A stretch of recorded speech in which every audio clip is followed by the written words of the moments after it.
As an accountant, a business advisor, I think I've pretty much seen everything. We're going to talk about today some of the biggest mistakes that I've seen company directors, business owners make. We're not going to talk about names because, look, at the end of the day, it's all about being anonymous.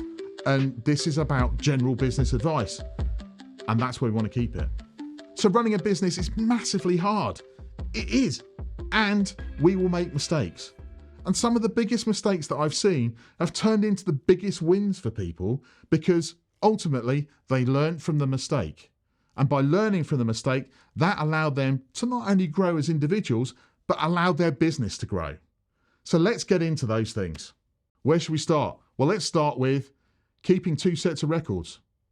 Yep, you did hear that right. I did say keeping 2 sets of records.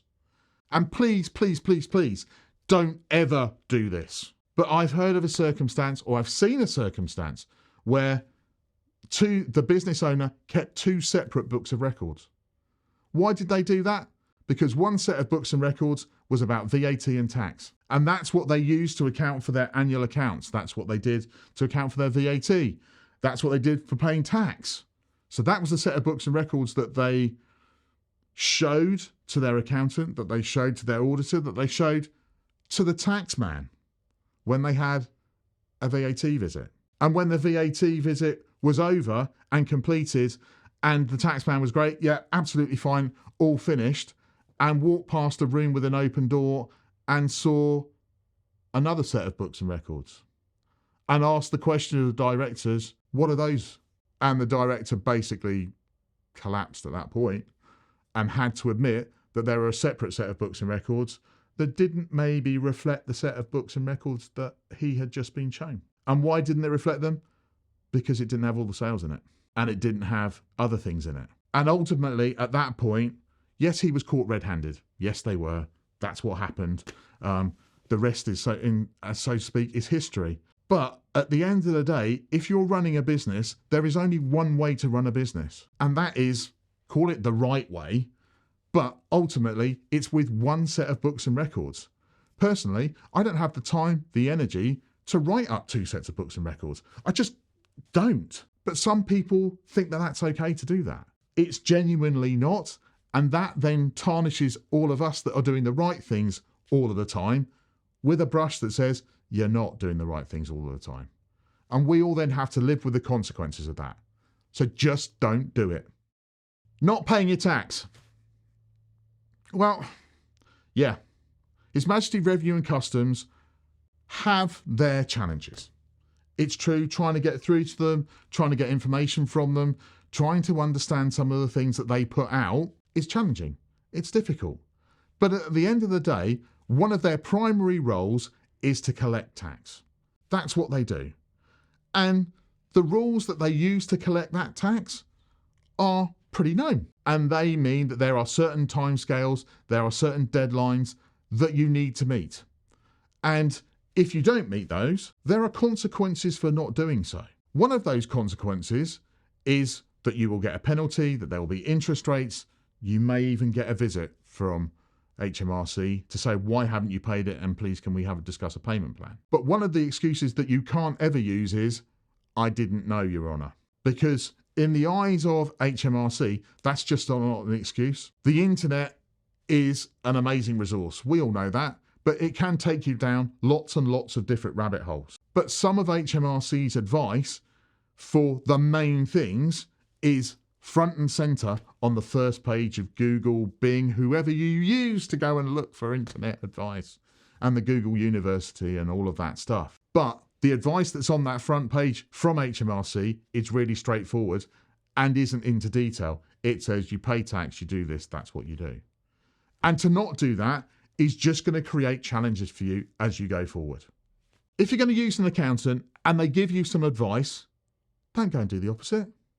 Please don't go and do the opposite, because not only does that then challenge the relationship that you have with your accountant, but also makes the discussion that takes place next really difficult. So if your accountant says to you, right, okay, you want to buy a company car? Yes, I do.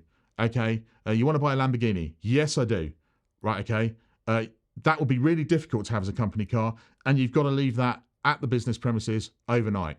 Yeah, that's what I'm going to do. And then you take it home because your business premises are in the middle of a metropolitan area that maybe doesn't have the best security arrangements that have ever existed in the world. So you take it home because you want to keep it safe. And then the revenue turn up and go, yeah, car, where is it? Oh, I've got it at home. Oh, that means it's a company car. No. It's a business car. It's always available for business use. Okay, so why isn't it there then? Well, because my accountant told me that it was absolutely fine. No accountant is ever going to say to you, look, have a company car and that can be based away from the business premises and you can't have a benefit, and that will mean that you don't get a benefit in kind. No accountant is ever going to say that because that's not HMRC's rules. HMRC's rules say that if you're going to have a company car and that's going to be a pool car, to qualify as a pool car, it always needs to be at the business premises and always available for everybody. That means if it's at your home, well, that's a challenge at that point then. And that might mean that that isn't a pool car. And therefore, that might mean there is a benefit in kind. Your accountant will always give you the right advice based on the circumstances that you have given them. If you tell the truth, the whole truth and nothing but the truth, the relationship works really well. If you gloss over something or decide to change what you're going to do, well, that relationship then gets challenged. And maybe there are consequences that come from it. So maybe this is a bit of a technical one, but make sure you get an engagement letter from your accountant, your advisor, your bookkeeper, whoever it happens to be, and make sure you sign it. I know it's a bit like a contract, isn't it? This is a contract between your business and your accountant and your advisor. Now, we all hope that the relationship is absolutely smooth, it's all fine, everything gets done the way that it should get done. And that engagement letter is just this document that gets filed in the bottom drawer and forgotten about. It's a bit like the Premier League club that has the relegation plan that they write out sometime in July, and they hope that they don't have to get out sometime in May. We hope that doesn't happen. It's not a document that needs to be used. But why do I talk about that and say that that's important? It's important when the worst happens and the relationship falls apart. Because when the relationship falls apart, it's then that you need those documents. And if you haven't got a signed engagement letter and you then go to your accountant that you're leaving, bear in mind the relationship has broken down probably at that point, you don't really want to speak to them. Speaking to them might be in very short sentences that might be described as being aggressive in some way, shape or form. It's really difficult to get information out. And your accountant, your old accountant, might just go, no, I didn't do that. No, we weren't doing this. Yeah, we were doing that. No, we weren't doing that. You didn't come back to us.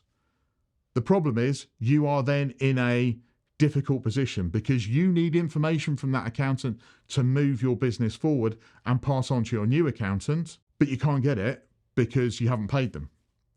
And you then have a dispute that says, well, I'm not paying you because you didn't do this. And they go, well, yeah, we were never doing that and that's not what the deal was. And these fees relate to that. And you go, okay, where's my engagement letter? I can't find it. Right. Right, that's a challenge then at that point. My advice, make sure you get the engagement letter, you get it signed, and it reflects accurately the services that you want. Not providing advice on a timely basis. You are a business owner. We know that. You sell stuff, you do stuff. This is how you do it. And you go, look, I'm going to sell my business. And you are aware that there is going to be a change in capital gains tax.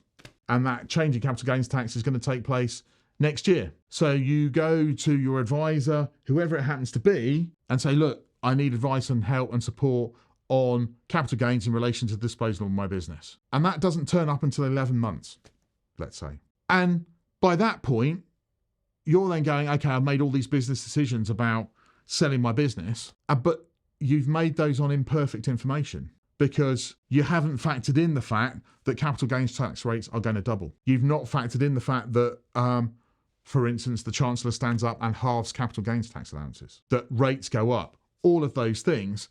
And that advice is given to you at 11 months, not at 3 months. So if that was 3 months into a cycle, you have the option to speed up, to take a risk that it doesn't change, to plan how it all works. But if that advice isn't given, it makes it really difficult. And you might make the wrong decision, and ultimately, that wrong decision will probably cost you in terms of tax. And that's why it needs to be avoided.